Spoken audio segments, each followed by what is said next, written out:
अब आज अनि अस्ति हामी शरणगमन सम्बन्धी सकिसकेको छ हैन। शरणगमन सम्बन्धी सबै सकेर चाहिँ अनि आज अस्ति हामी कहाँ पुगेको थियो भने महायान परम्परा अनुसारको चित्त उत्पाद भन्ने विषयमा हामी पुगेको थियो। यसको चाहिँ सुरु गरेको थिएँ। अनि त्यति बेला चाहिँ के थियो भने जसरी शरणगमनमा अधम पुरुषको शरणगमन, मध्यम पुरुषको शरणगमन र उत्तम पुरुष शरणगमन भएको जस्तै चित्त उत्पादमा पनि अनि अधम पुरुषको चित्त उत्पाद र मध्यम पुरुषको चित्त उत्पाद र उत्तम पुरुषको चित्त उत्पाद भनेर चाहिँ अस्ति मैले व्याख्या गरेँ हैन। अनि हामीहरू चाहिँ के हो त भन्दाखेरि चाहिँ अब उत्तम पुरुषको चित्त उत्पाद परम्परामा चाहिँ हामी गइरहेको छौँ। अब उत्तम पुरुषको चित्त उत्पाद भन्नाले के भनेको त भन्दाखेरि चाहिँ अनि दुर्गतिको दुःखबाट मुक्त मात्र नभएर संसारिक दुःखबाट मुक्त मात्र नभएर चाहिँ समस्त प्राणीलाई अनि मैले अनि सबै प्रकारका दुःखबाट चाहिँ मुक्त गराउने छु र त्यस्तो प्रकारको मुक्त गराउनका निमित्त अनि त्यसलाई चाहिँ एउटा कस्तो भने त्यस्तो सक्नुको निमित्त चाहिँ एउटा आफूमा एउटा अनि गुण ज्ञान र क्षमता हुनुपर्छ र त्यस्तो प्रकारको गुण ज्ञान क्षमता चाहिँ प्राप्त हुनको निमित्त बुद्धत्व प्राप्त नभई नहुने चाहिँ हामीले बुझेको थियौँ हैन। महायान परम्परा अनुसारको चाहिँ त्यसमा के थियो भने असङ्ग भारतको अनि सिद्ध पुरुष अनि आचार्य असङ्गज्यूले रचना गर्नुभएका अनि माध्यमिक अभिसमय अलङ्कारमा चाहिँ सिम्के पाने जिन्दुन्चित ह्याङ्दाजुब छङछुब भनेर भन्नुभएको थियो। त्यसको चाहिँ अर्थ के त भन्दा चाहिँ समस्त प्राणीलाई सबै प्रकारका दुःखबाट मुक्त गराउने इच्छा र त्यो इच्छा पूर्ति हुनको निमित्त आफू स्वयं साधक स्वयंले चाहिँ अनि बुद्धत्व प्राप्त गर्ने इच्छा, यी दुई इच्छा चाहिँ हुनुपर्छ भनेर भन्नुभएको छैन। हो जुन साधकमा यदि त्यो दुई इच्छा छ भने त्यसलाई चाहिँ अनि चित्त उत्पाद भनेर महायान चित्त उत्पाद भनेको चाहिँ त्यो हो भनेर भन्नुभएको छैन। महायान चित्त उत्पाद कस्तो भने समस्त प्राणीको निमित्त बुद्धत्व प्राप्त गर्ने इच्छा र सबै प्राणीलाई चाहिँ दुःखको जडैबाट चाहिँ मुक्त गराउने इच्छा, यी दुई चाहिँ हुनुपर्छ। अस्ति हामी त्यहाँसम्म गएको थियौँ है। अब आजको नयाँ शिष के छ भने त्यस्तो प्रकारको दुई इच्छाले युक्त बोधचित्त कसरी हाम्रो चित्त सन्ततिमा उत्पन्न गरिन्छ त भन्दाखेरि चाहिँ त्यो चित्त सन्ततिमा उत्पन्न गर्ने मार्गमा चाहिँ दुई प्रकारका परम्परा रहेको छ हैन। आर्य मैत्रेयनाथबाट आएको र गुरु सुवर्णदीप हुँदै दीपङ्कर आदिबाट चलेको परम्परा जसलाई सप्त हेतुफलको उपदेश परम्परा भन्न जानिन्छन् हैन। सप्त हेतुफल हैन, 7 प्रकारका हेतुफल परम्परा भन्न हामीले त्यसरी एउटा जान्छौँ। र ती सँगसँगै अर्को के छ भने परम्परा चाहिँ आर्य मञ्जुश्रीबाट आएको र आर्य नागार्जुन, आर्यदेव, आचार्य असङ्ग र आर्य शान्तिदेव हुँदै आएको परम्परा, यी दुई परम्परा। अब हामीले यसले के बुझ्छौँ भन्दाखेरि चाहिँ यदि हामीले महायान परम्परा अनुसारको जुन एउटा चित्त उत्पाद गर्ने नै हो भने चाहिँ त्यो चित्त उत्पाद हुनको निमित्त सबभन्दा पहिला हामीले दुई प्रकारका परम्परा मध्येमा कुनै न कुनै हामीले चुन्नुपर्ने हुन्छ हैन। आफूले कुन ठिक लाग्छ हैन। आर्य मैत्रेयनाथबाट आएका जुन एउटा सप्त हेतुफलको उपदेश परम्परा ठिक छ कि अथवा आर्य मञ्जुश्रीबाट आएका जुन एउटा यो भन्छन् पर आत्मा समता र अनि पर आत्मा परिवर्तन भनेर भन्छौँ, त्यस्तो प्रकारको परम्परामा चाहिँ आफूले कुन सही लाग्छ हो त्यो दुई मध्येमा चाहिँ अनि आफूले रोजेर चाहिँ अनि हामीले अनि आफ्नो चित्त सन्ततिमा चाहिँ बोधचित्त सम्यक बोधचित्त चाहिँ उत्पन्न गराउनको निम्ति पहिला चाहिँ त्यो अभ्यास पहिला जानुपर्ने हुन्छ सबभन्दा पहिला। त्यसरी भन्नुभएको छ यहाँ। अब यहाँ 5 भूमि वर्ग आदि र संग्रह आदिमा वर्णन गरेका परम आत्मा समता। पर आत्मा समता भनेको कस्तो भने त्यसको अर्थ के भने आफू र अरू एक समान हो भन्ने भावना हो हैन। आफू र अरू चाहिँ एक समान हो भन्ने भावनाले चाहिँ अनि पारिभाषिक शब्दमा चाहिँ पर आत्मा समता भन्छन्। त्यसपछि पर आत्मा परिवर्तन भनेको चाहिँ कस्तो भने आफू स्वयं र अरूलाई साटोफेर गर्ने हैन। जसरी आफूले अहिलेसम्म म चाहिँ ठुलो हो, म महत्त्वपूर्ण हो भन्ने भावना चाहिँ अरूमा लगाएर अरूमा साटेर चाहिँ अनि अरू आफू हो भन्ने खालको एउटा चाहिँ कस्तो भने साटोफेर गर्ने। त्यस्तो साटोफेर गर्ने भावनाले के भन्छ भने अनि पर आत्मा परिवर्तन भन्छन्। भन्दाखेरि आफू र अरूलाई साटोफेर गर्ने त्यस्तो भावना हुन्छ। भन्दाखेरि हो त्यस्तोको उपदेश परम्परा भनेर पनि जानिन्छ। बोधिचित्त आफूमा उत्पन्न गर्नलाई आज मैले जुन विषय बढ्नु गइरहेको छु यो चाहिँ कस्तो भने आज मैले अलिकति हैन अभ्यास सम्बन्धी चाहिँ आज मैले थपेको छु अलिकति हैन। अन्य किताबबाट उहाँले चाहिँ अब अलि छोटकरीमा दिनुभएको थियो, त्यसमा चाहिँ मैले अलिक थपेर चाहिँ तपाईँहरूलाई विस्तृत रूपमा अलिकति विस्तृत रूपमा चाहिँ बताउन खोजेको है त। अब यहाँ के छ भने बोधिचित्त आफूमा उत्पन्न गर्नलाई 2 प्रकारका अभ्यासक्रम रहेको छ। ती 2 प्रकारका अभ्यासक्रमको भावना विधिमा भिन्नता भए पनि अघि थियो नि सप्त हेतुफल परम्परा भावना र अनि पर आत्मा समता अथवा पर परिवर्तनको भावना हो। त्यो 2 मा चाहिँ त्यो कर्ममा चाहिँ भावना गर्ने कर्ममा भिन्नता भए तापनि हैन भिन्नता छ हैन भए पनि अन्तिम चरण महायान मार्गको मूल रूपी आदि भनेको सुरुवातमा, मध्य भनेको बीचमा र अन्तमा पनि महत्त्वपूर्ण विषय महाकरुणा हो। अब हामीले यहाँ के भन्नु खोजेको छ भने महायानी साधकहरूले आफ्नो चित्त सन्ततिमा बोधिचित्त जगाउनको निमित्त त्यसको प्रथम चरण चाहिँ के हो त? सबभन्दा पहिला चाहिँ मूल चरण चाहिँ महाकरुणा हो। जबसम्म हाम्रो चित्तमा चाहिँ समस्त प्राणीप्रति निस्वार्थ निष्पक्ष महाकरुणा उत्पन्न हुँदैन तबसम्म चाहिँ बोधिचित्त उत्पन्न हुन चाहिँ असम्भव कुरा हो। त्यस कारणले बोधिचित्त उत्पन्न हुनको निम्ति मूल चरण चाहिँ के हो त? महाकरुणा हो भनेर यहाँ भन्नुभएको है त। महाकरुणा हो। चित्त सन्ततिमा सत्व आलम्बनी महाकरुणा उत्पन्न हुने उपायमा पर आत्मा समता र पर आत्मा परिवर्तन र सप्त हेतुफल उपदेश भन्ने 2 उपायहरू बताएका छन् हैन। भन्दाखेरि अहिले यहाँ सत्व आलम्बनी महाकरुणा भन्यो हैन। भन्दाखेरि चाहिँ समस्त प्राणीलाई हैन आफ्नो चित्तको आलम्बनमा ल्याएर हैन आफ्नो चित्तको विषयमा ल्याएर चाहिँ सबै प्राणीलाई चाहिँ अनि करुणाको महाकरुणा उत्पन्न हुने जुन एउटा विषय को हो त? प्राणीहरू हुन्। भन्दाखेरि हो त्यस्तो प्राणीहरू सबैले चाहिँ हाम्रो चित्तमा चाहिँ एउटा कल्पनामा ल्याउनु पर्ने हुन्छ। भन्दाखेरि समस्त प्राणीलाई चित्तमा कल्पनामा ल्याएर त्यो प्राणीप्रति अनि करुणा जगाउने त्यसलाई चाहिँ सत्व आलम्बनी महाकरुणा भन्छ हैन। सम्पूर्ण भाषामा सेमजनलाई मिक्पि निङ्जे छिम्पो भन्छ।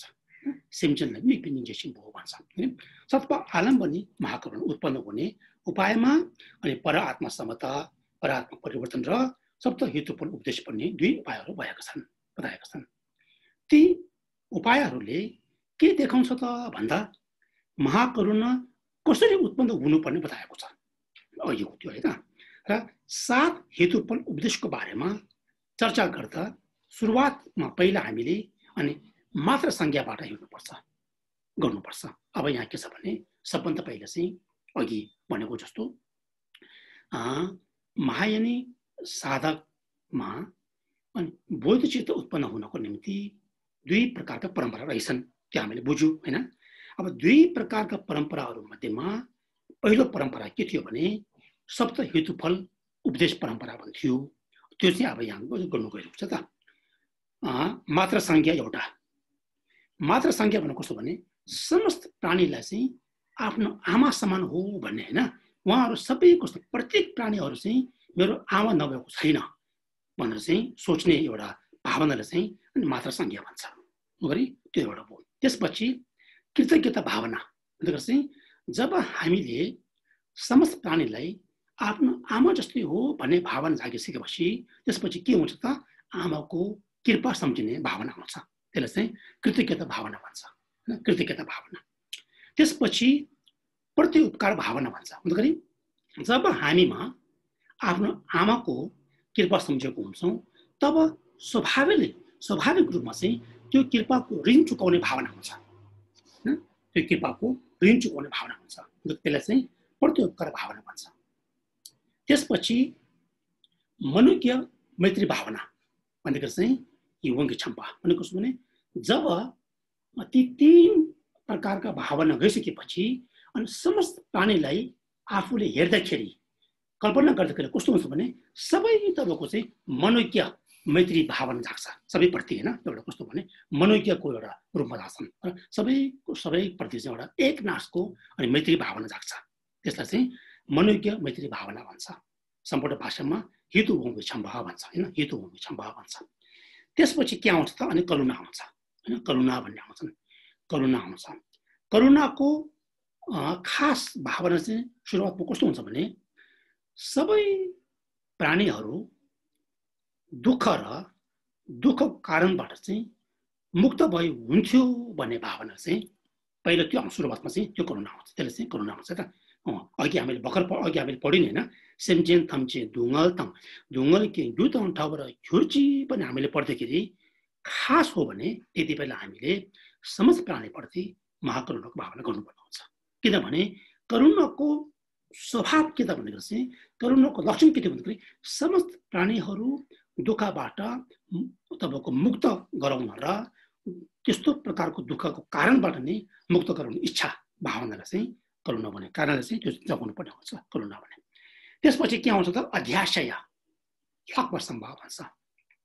नेपाली भाषामा अध्याशय किन भन्यो भनेको चाहिँ साधारण तपाईँको सोचभन्दा पनि अधिक भनेको भन्नु खोजेको चाहिँ साधारण सोचभन्दा अधिक तपाईँको आशय लिइरहेको, होइन, समस्त प्राणीप्रति एउटा हाम्रो साधारण आशय भन्दा पनि अधिक तपाईँको चाहिँ अनि समस्त प्राणीलाई एक नासले तपाईँको चाहिँ अनि लिइरहेको आशयले चाहिँ अनि अध्याशय भनेर भन्छौँ, होइन हो। त्यसलाई चाहिँ अध्याशयले चाहिँ सम्पूर्ण भाषामा हकसम भन्छ, हकसम्भव भन्छ, बुझ्नु भएन।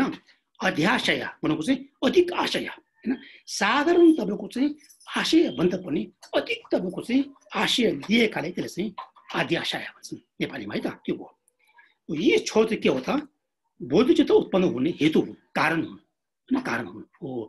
बोधचित्त उत्पन्न हुनको निम्ति पहिला यो 6 प्रकारका भावना चाहिँ जानुपर्ने हुन्छ, त्यो भयो त। त्यसपछि बल्ल के आउँछ त बोधचित्त सिद्ध हुने यी 6 हेतु र फल बोधचित्त सहितलाई 7 हेतुफल उपदेश भनिन्छ, होइन। अघिको त्यो 6 र त्यसको अनि परिणाम स्वरूप अनि फल चाहिँ बोधचित्त समेतलाई के भन्छ भने 7 हेतुफल अनि उपदेश परम्परा भनेर भन्छौँ।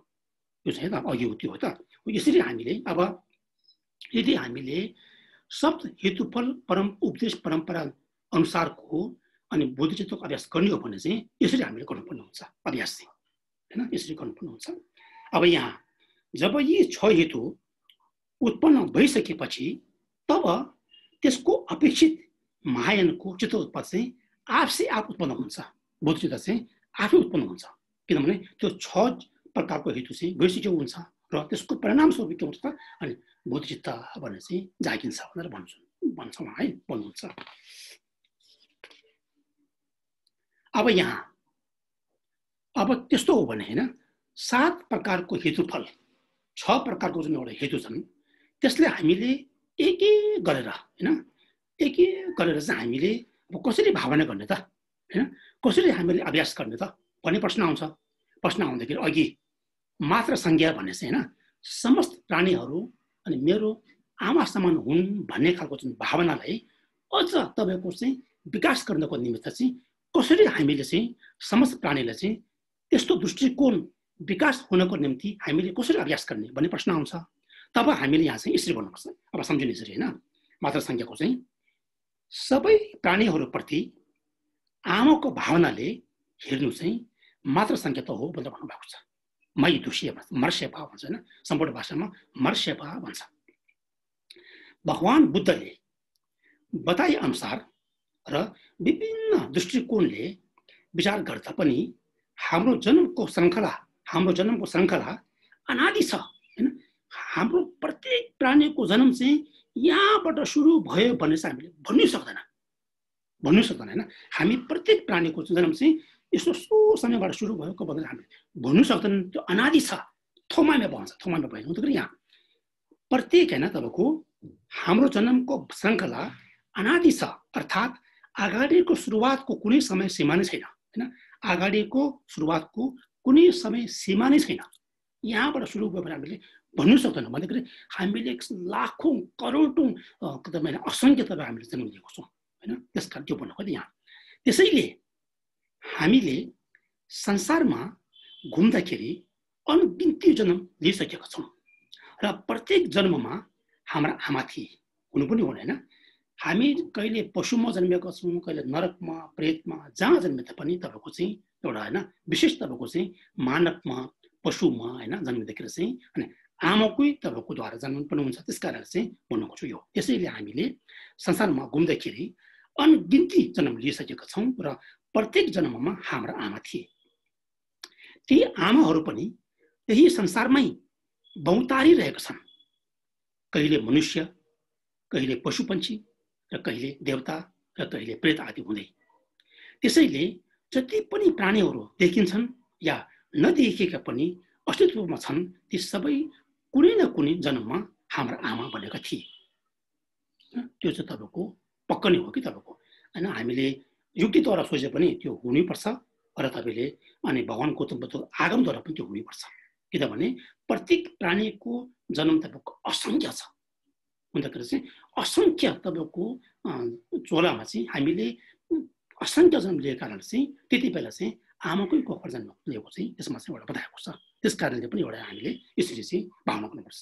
अब यहाँ यसको एउटा कस्तो भने समर्थनमा के छ भने सिटिङ भन्नेमा आर्य नागार्जुनले उहाँको उहाँ बाल्यकालमा अवस्थामा हुँदाखेरि चाहिँ एउटा उहाँको साथी हुनुहुन्थ्यो हैन। पछि उहाँ चाहिँ राजा हुनुभएको थियो र अन्तिम तपाईँ कस्तो भने राजाले चाहिँ अनि उहाँबाट धर्मको शिक्षा लिन चाहेको थियो। त्यति बेला आर्य नागार्जुनले त्यति बेला उहाँ धेरै टाढा थियो हैन। हुँदाखेरि चाहिँ आर्य नागार्जुनले आफ्नो साथी राजालाई चाहिँ चिठी पठाएको थियो, पत्र पठाएको थियो। त्यो पत्रमा चाहिँ धार्मिक कुराहरू सिकाउनु भएको थियो हैन। हो त्यसलाई के भन्छ भने सम्पूर्ण भाषामा सिटिङ भन्छ। से भनेको मित्र भन्छ, टिङ भनेको मित्रलाई पठाएको पत्र सिटिङ भन्छ हैन। हुँदाखेरि यसमा के छ भने मै थुक्ता ग्यासुक छिकुचाङ रिबुर टाङ्क्याङ सही लाग्नेको भन्नुभएको छ कि यसमा। अब श्रीहल लेखमा यस्तो उल्लेख छ, धुपीको बिउ जत्रै सानो माटोको पिण्ड बनाएर कसैले अहिलेसम्म भएका आमाहरूको सङ्ख्या गन्छ भने यस पृथ्वीको पुरै माटोले पनि पुग्दैन अरे हैन। मेरो आमा हैन, मेरो आमा चाहिँ सब प्राणीहरू मेरो आमा भइसकेको छ भनेर हामीले गर्नु खोज्नु गयो भने तपाईँ कस्तो यहाँ भन्नु कस्तो भने धुपीको बिउ जत्रै सानो माटोको पिण्ड बनाएर कसैले अहिलेसम्म भएका आमाहरूको सङ्ख्या गन्छ भने यस पृथ्वीको पुरै माटोले पनि पुग्दैन अरे हो। यो यसले के देखाउँछ भन्दाखेरि प्रत्येक प्राणी चाहिँ हाम्रो आमाको रूपमा चाहिँ भएको छ है भन्ने देखाएको छ कि हैन। विगत कालमा चाहिँ पक्कै नै भएको छ भनेर भन्नुभएको छ यहाँ। यसको समर्थनमा छ। अहिले हामीले बिर्सिएका हुनाले चाहिँ तिनीहरूका हामीलाई चासो छैन हैन, चिनेको छैन भनेर चाहिँ त्यति हामीले वास्ता गर्दैन कि। तर ती प्राणीप्रतिको मात्र ऋण हामीसँग कायमै छ, किनभने प्रत्येक प्राणी हाम्रो आमा नभएको छैन। त्यस कारणले हामीले अहिले उहाँहरूलाई चासो नदिए तापनि, वास्ता नगरे तापनि, तर हामीमा चाहिँ उहाँहरूको आमाको ऋण चाहिँ कायमै छ र त्यो त तब मात्र तिरिन्छ जब हामीले उनीहरूलाई सदाकालका निमित्त सुखमा प्रतिष्ठापित गर्दछौँ। त्यसरी भन्नुहुन्छ त। त्यसैले सर्वप्रथम त तिनीहरूलाई आफ्नै आमा हुन् भन्ने भित्री हृदयदेखि महसुस गर्ने ध्यान गर्नुपर्छ। यसबाट क्रमशः प्राणीहरूप्रति मातृभाव अथवा मातृसङ्ख्या बलियो भएर जाओस्। यही नै मातृसङ्ख्यात्वको भावना हो। यसलाई समाधिमा प्रवेश गर्ने गरी भावना गर्न सके धेरै प्रभावकारी हुन्छ। त्यो चाहिँ पक्कै हो कि हामीले नि यसो खाली समयमा कहिले कहिले हैन यसो सम्झिने कि यसो बसेर हैन हुनु पनि हो हैन। आज यसरी हामी सुनेको चाहिँ कुरा चाहिँ पक्कै नै हो हैन। हाम्रो प्रत्येक जन्ममा चाहिँ आमा नभएको कोही पनि छैन भन्ने खालको यसरी सम्झिरह्यो भने चाहिँ साधनामा बस्नु सक्नुभयो भने अवश्य तपाईँ हाम्रो जुन एउटा सोच विचारमा चाहिँ पक्कै नै तपाईँको परिवर्तन हुन्छ। त्यो भन्न खोजेको है त।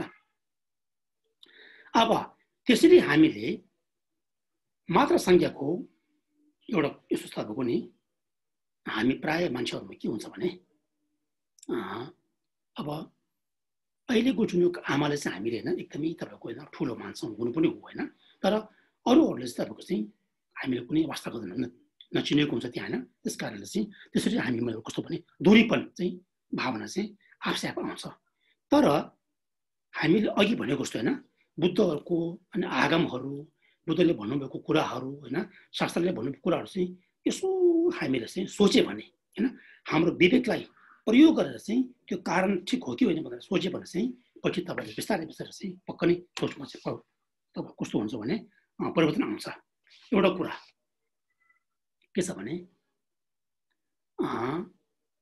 एउटा कथा छ तपाईँको कि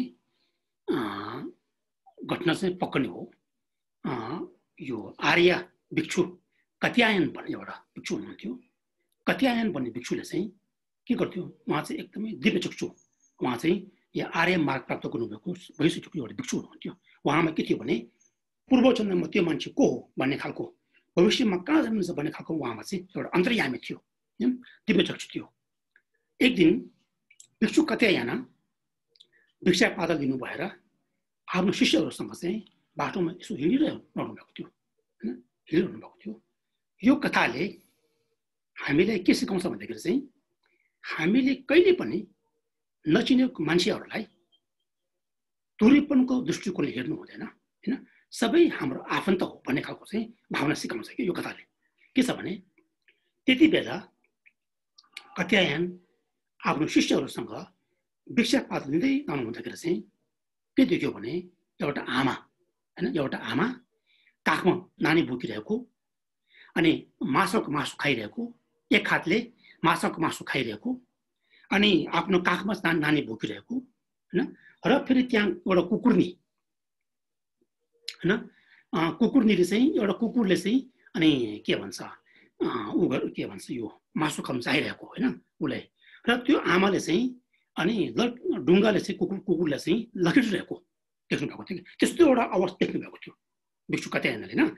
आमाले आफ्नो नानीले चाहिँ माया गर्दै काखमा बोकिरहेकोमा एउटा नानी अनि एक हातमा माछाको मासु खाइरहेको र कुकुरले चाहिँ त्यो मासु खान चाहिरहेको बेलामा चाहिँ आमाले रिसले कुकुरले ढुङ्गा हानेर लखेटिरहेको हैन। फासा सासिङ मालाथे सिपेटाको पाङ्ना जुन भन्नुभएको छ कि अनि छुमे क्योइ रुपा छ खुर्बेछुलाई खेमुठो भन्नुभएको छ उहाँले। अन्तखेरि उहाँले यसो हेर्नुभयो कि त्यो आमाको पहिलो जन्म के थियो त्यो नानीको पहिलो जन्म के थियो त्यो कुकुरको पहिलोको जन्म के थियो र उसले खाइरहेको माछा चाहिँ को थियो भने यसो टिभी चक्षुले हेर्नु हुँदाखेरि चाहिँ के थियो भने आमा चाहिँ त्यो आमाको काखमा भएको बच्चा चाहिँ त्यो आमाको पूर्व जन्मको शत्रु थियो। हेर्नुहोस् है पूर्व जन्मको शत्रु हैन काखमा रहेको बच्चा चाहिँ उसको पूर्व जन्मको शत्रु थियो। र माछा खाइरहेको चाहिँ त्यो माछा चाहिँ को थियो भने उसको पूर्व जन्मको बुबा परलोक भएर बितेर चाहिँ माछामा जन्मेको थियो माछामा जन्मेको थियो कि हो। त्यो माछाको मासु उहाँले खाइरहेको छ हेर्नुहोस् है। अनि कुकुरलाई लखेटेको छ ढुङ्गाले हानेर हैन ढुङ्गाले हानेर लखेटेको छ। त्यो चाहिँ कस्तो भने पूर्व जन्मको आमा थियो त्यो कुकुरले चाहिँ उसकै पूर्व जन्मको आमा चाहिँ कुकुरमा जन्म लिएको थियो हैन। अन्तखेरि फासा सासिङ माला थिए भनेको चाहिँ आफ्नै बुबाको उहाँले हेर्दै आफ्नै बुबाको मासु चाहिँ तपाईँको होइन त्यो माछाको मासु चाहिँ खाँदै आफ्नो पूर्व जन्मको आमालाई ढुङ्गाले लखेटियो भनेको कि फासा सासिङ माला थिएस हैन। आफ्नो पूर्व जन्मको बुबाको मासु खाँदै अनि आफ्नो पूर्व जन्मको आमालाई चाहिँ गाली गर्दै लखेटियो भनेको कि फासा सासिङ माला थिए सिपे ढाउ पाङ्ना सुनको पूर्व जन्मको शत्रुलाई चाहिँ एकदमै माया गरेर उसले चाहिँ काखमा हैन सम्हालिरहेको छ कि खोर्बे सोलाई खेमोट भनेको यस्तो संसारिक धर्म यस्तो संसारिक तपाईँको अवस्था हेर्दै गर्दा चाहिँ मलाई कहिले कहिले एकदम हाँस उठ्छ, तपाईँको दुःख पनि लाग्छ र हाँस पनि उठ्छ कि पढ्नुभएको। यदि यदि त्यति बेला होइन, यदि त्यति बेला चाहिँ त्यो आमाले कुकुरले चाहिँ होइन मेरो पूर्वजन्मको आमा रहेछ, माछा चाहिँ मेरो पूर्वजन्म उहाँले थाहा पाइदिएको भए उहाँले अवश्य ढुङ्गा हान्दैन त्यहाँ कुकुरले त, आमाले होइन, किनभने पूर्वजन्मको आमा उसले थाहा हुन्छ नि त। यदि आमालाई यो कुकुर चाहिँ पूर्वजन्मको मेरो आमा थियो भने थाहा हुनछ, उसले कदापि त्यहाँ ढुङ्गा हान्दैन, उसले माया गर्छ, किनभने मेरो आमा रहेछ भन्नुहुन्छ नि त। हो, यो कथाले हामीलाई के सिकाउँछ भन्दाखेरि सबै प्राणीहरू आफन्त भइसकेको छ, कुनै आफ्नो बाउ भइसकेको छ, कुनै आफ्नो आमा भइसकेको छ भन्ने देखाएको छ यस्तो कथाले चाहिँ। अन्तखेरि चिनेको होस् नचिनेको होस् हामीले चाहिँ सबैले एक समान हेर्नुपर्छ भन्ने पनि एउटा भावना चाहिँ यो कथाले सिकाउँछ है त। फसासासी मलाई चाहिँ सिबेट भयो पनासुङ खोल्बेछोला खेमोटो भन्ने यसरी भन्नुभएको छ। त्यस कारणले चाहिँ हामीले कहिले कहिले चाहिँ यस्तो सत्य कथाहरू पनि हामी सुन्दाखेरि चाहिँ पक्कै नै हाम्रो विचारमा चाहिँ परिवर्तन आउन सम्भावना हुन्छ। अब यहाँ के छ भने अघि हामीले मात्र संज्ञाको भावना गरिसकेपछि अब के गर्ने त, कृतज्ञता भावना गर्ने होइन। अब चाहिँ कृपाको आमाको कृपाहरू चाहिँ सम्झिने। अब यहाँ के छ भने दोस्रो आमाप्रति कृतज्ञ भन्ने भावना गर्नु हो, जसलाई कृतज्ञता भावना भनिन्छ। मात्र संज्ञा सिद्ध भइसकेपछि आमाका गुणहरू सम्झेर आमाप्रति कृतज्ञ भन्ने भावना पैदा गर्न सजिलो हुन्छ अरे, सजिलो हुन्छ होइन।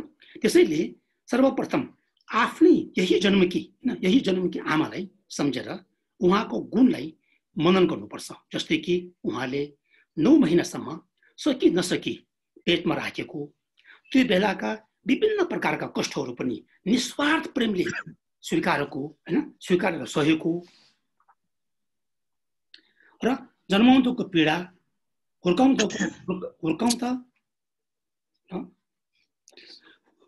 र दुःख बिमारी परेको बेलाको पीडा सबै हाम्रा निमित्त सहेर पालेको पोसेको जस्ता गुणहरू मनन गर्नुपर्छ।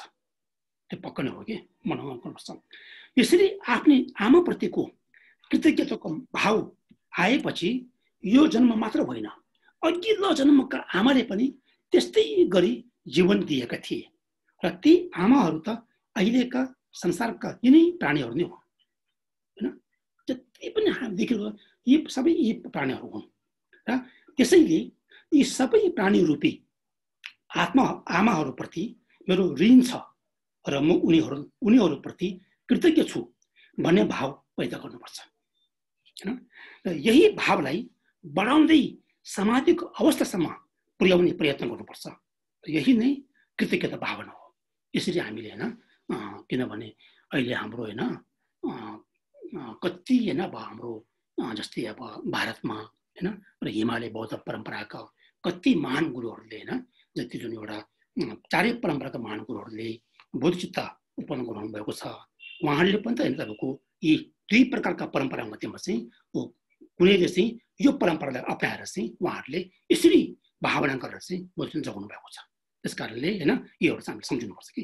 अब त्यसपछि के आउँछ त, जब कृतज्ञ भावना गइसकेपछि अब आयो प्रत्युपकार भावना। त्यसलाई हामीले कसरी अभ्यास गर्ने होइन, आमाको ऋणको चाहिँ कृपाको बदला चुकाउने भावना कसरी गर्ने भन्दाखेरि चाहिँ अब यहाँ उदाहरणको रूपमा आमाप्रति कृतज्ञ व्यक्तिले आमाले आफ्नो निमित्त गरेको दुःखको बदला तिर्न आवश्यक ठान्दछ। जब साधकले अघि मात्र संज्ञा भावना र अनि कृतज्ञ भावना जागिसकेपछि अनि उसले के सम्झेछ त, अब चाहिँ मैले ऋण तिर्नुपर्छ भन्ने भावना आउँछ अरे कि, ठान्दछ अरे यहाँ है त, हो आवश्यक ठान्दछ। त्यसमा यी सबै प्राणी स्वरूप आमाहरू अहिले अज्ञानको कारणले, एउटा चाहिँ उपाय नजानेको कारणले, 2टा कारण, गलत उपाय अपनाएको कारणले, 3 कारण छ यहाँ। सबभन्दा पहिला अज्ञानको कारणले एउटा, उपाय नजानेको कारणले 2टा, र गलत उपाय अपनाएको कारणले संसारमै दुःख पाइरहेका छन्, संसारमै दुःख पाइरहेका छन्।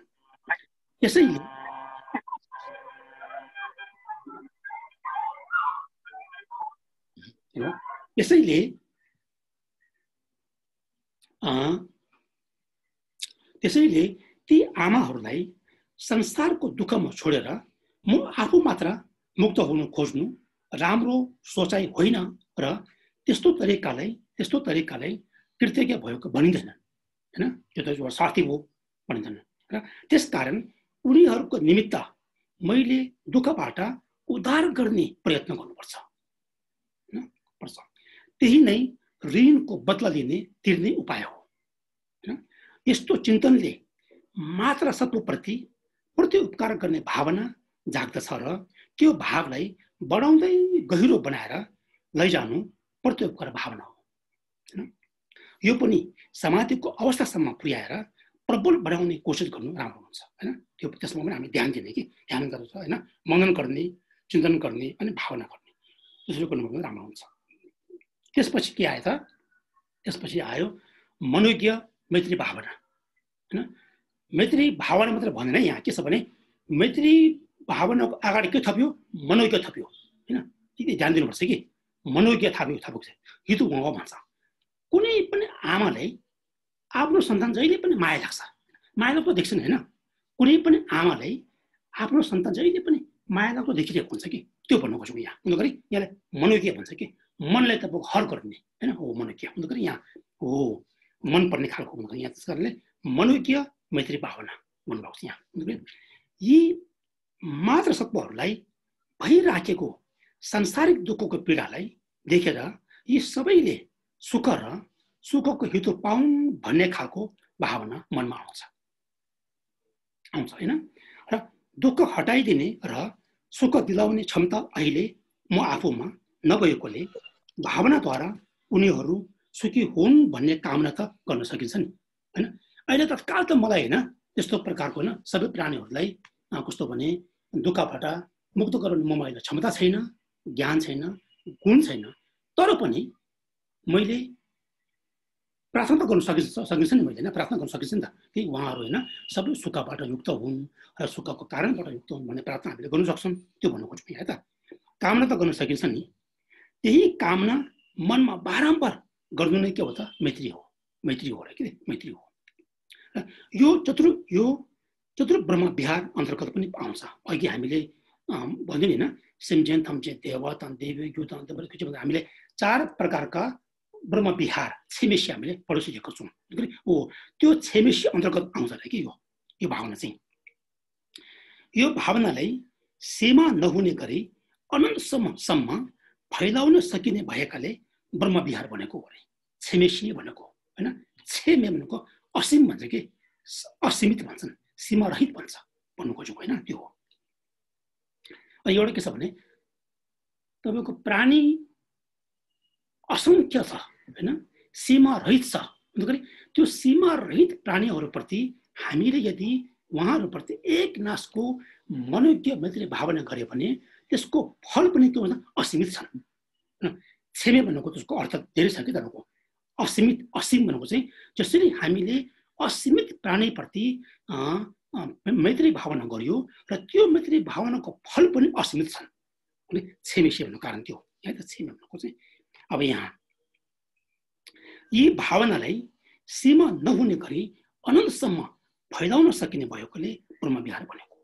यसरी मैत्री भावना गर्नु आफ्नो चित्तमा अपार पुण्य पैदा हुन्छ। त्यो पक्का नै हो।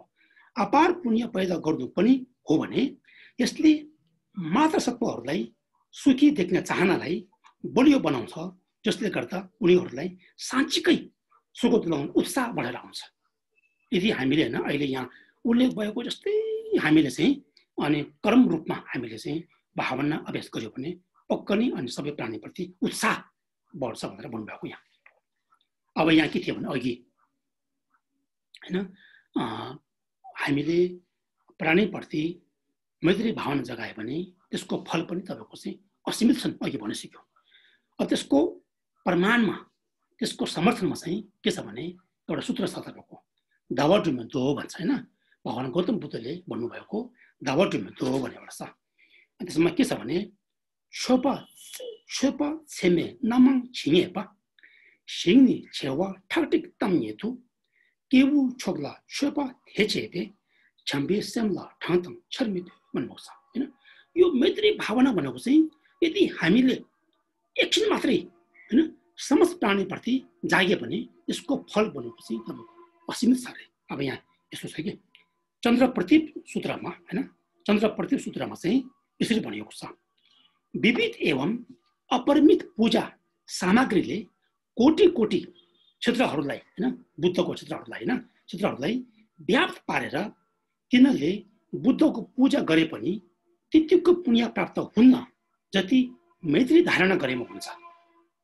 यसो भनेको चाहिँ हैन लाखौं करोडौं हामीले चाहिँ उहाँहरूले हैन बुद्धको क्षेत्रमा चाहिँ हुन त त्यो पनि एकदम ठुलो पुण्य हो नि, तर त्यो पुण्य र मैत्री भावनाको पुण्यले हामीले तोक्नु खोज्यो भने चाहिँ त्यो अघिको जुन एउटा कोटिको चढाउनु भएको पुण्य भन्दा पनि मैत्री भावना जग्गाको पुण्य चाहिँ बढी हुन्छ अरे कि भन्नु खोज्छ त यहाँ हो। मैत्रीको अभ्यास त्यो भन्नु बढी हुन्छ अरे हैन।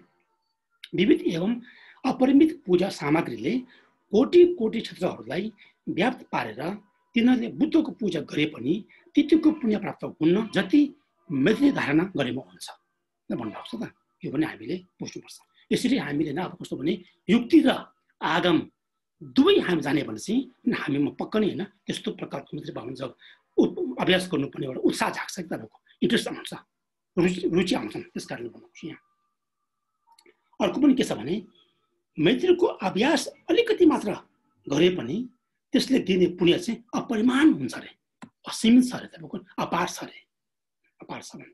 त्यो पनि फेरि अहिले यो आर्य नागार्जुन ज्यूले उहाँद्वारा विरचित शास्त्र रत्नवलीमा पनि भन्नुभएको छ, कसैले दिनहु हैन कसैले दिनहु 3 चोटि 300 वटा भाँडोमा पकाएको भात दान दिँदा पनि त्यति पुण्य पाइन्न जति एक क्षणको मैत्रीले हुन्छ अरे। एक क्षणको मैत्री भावनाले यहाँ भन्नुभएको छ त। के भन्नु उहाँले चाहिँ कसैले दिनहु 3 चोटि 300 वटा भाँडोमा पकाएको भात अरूलाई दान दिँदा पनि त्यति पुण्य चाहिँ पाइन्न जति कि एक क्षणको मैत्रीले हुन्छ अरे। मैत्री भावना भनेको यस्तो एउटा अद्भुत हैन यस्तो ठुलो एउटा देखाएको छ कि मैत्री भावना गर्नुपर्ने देखाउनु भएको छ यहाँ। र मैत्री अभ्यास गरेमा बोधि प्राप्त नहुन्जेलसम्म हामीलाई 8 वटा लाभहरू प्राप्त हुन्छ अरे, 8 प्रकार लाभहरू प्राप्त हुन्छ हैन। यसको व्याख्या रत्नावलीमा गरिएको छ।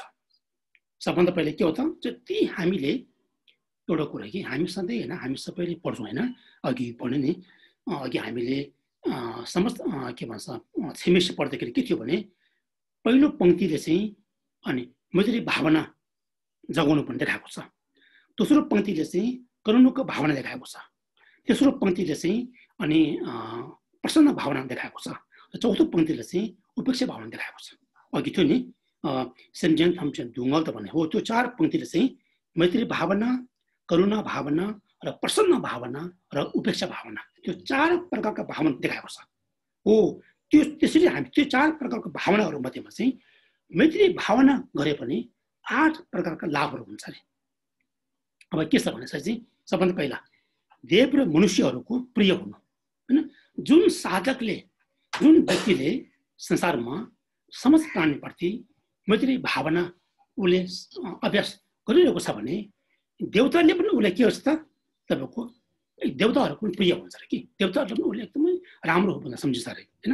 देव र मनुष्यहरूको प्रिय हुनु एउटा त्यो हो। अर्को चाहिँ देव र मनुष्यहरूद्वारा संरक्षित हुनु हैन। जुन साधकले जहिले पनि प्राणीको निमित्त मैत्री भावना गर्दछन् त्यसलाई मनुष्य मात्र नभएर चाहिँ देवताहरूले पनि उसलाई सुरक्षा गरिरहेको हुन्छ अरे हैन, सुरक्षा गरिरहेको हुन्छ अरे कि रक्षा गरिरहेको हुन्छ अरे। र शान्त चित्त प्राप्त हुनु जहिले पनि उसको मन चाहिँ कस्तो भने एकदम शान्त अवस्थामा हुन्छ अरे। जुन साधकले मैत्री भावना गरिरहेको छ भने त्यो मानिसको चित्त पनि शान्त स्वभावमा भइरहेको हुन्छ अरे। चौथो चाहिँ अरू यस्तै अनेक सुख प्राप्त हुनु होइन। त्यो मैत्री भावना गरेको कारण चाहिँ अन्य प्रकारको सुखहरूलाई चाहिँ प्राप्ति भइरहेको हुन्छ अरे, भइरहेको हुन्छ। र विषद्वारा हामीलाई हानि हुन्न। जुन साधकले जहिले पनि हैन प्राणीप्रति मैत्री भावना जगाएको छ भने त्यो प्राणीलाई चाहिँ त्यो साधकलाई चाहिँ विषद्वारा पनि उसले चाहिँ हानि हुँदैन अरे के, हानि हुँदैन। र हतियारद्वारा हामीले हानि हुन्न। जुन साधकले मैत्री भावना गरिरहेको छ भने त्यसलाई चाहिँ कस्तो भने हतियारद्वारा पनि उसले हानि हुँदैन भन्नुभएको त, हुँदैन अरे। र परिश्रम नै नगरिकन हाम्रा आफ्नो लक्ष्य हासिल हुनेछन् होइन। जुन तपाईँ हामीमा एउटा लक्ष्य थियो, त्यो लक्ष्य सफल हुनको निमित्त अनि परिश्रम नगरिकन पनि आफसे आप त्यहाँ चाहिँ एउटा त्यो कामना चाहिँ सफल भइरहेको हुन्छ अरे होइन। हो, परिश्रम नै नगरिकन हाम्रा आफ्नो लक्ष्य हासिल हुनेछन् र ब्रह्मलोकमा हाम्रो जन्म हुनेछ होइन, देवलोकमा भन्नु खोज्छु होइन। जुन साधकले चाहिँ अनि अब निस्वार्थपन भावनाले मैत्री भावना चाहिँ जगाएको छ भने चाहिँ त्यसलाई चाहिँ कस्तो भने अनि के भन्छ ब्रह्मलोकमा जन्मिन्छ भनेर भन्नुभएको छ कि। र परम मोक्ष प्राप्त नभए पनि मृत्यु धर्मको यी 8 लाभहरू भने हामीले प्राप्त गर्नेछ अनि के भन्छ ब्रह्मलोकमा जन्मिन्छ भनेर भन्नुभएको छ कि। र परम मोक्ष प्राप्त नभए पनि मृत्यु धर्मको यी 8 लाभहरू भने हामीले प्राप्त गर्नेछौँ भनेर भनेको छ।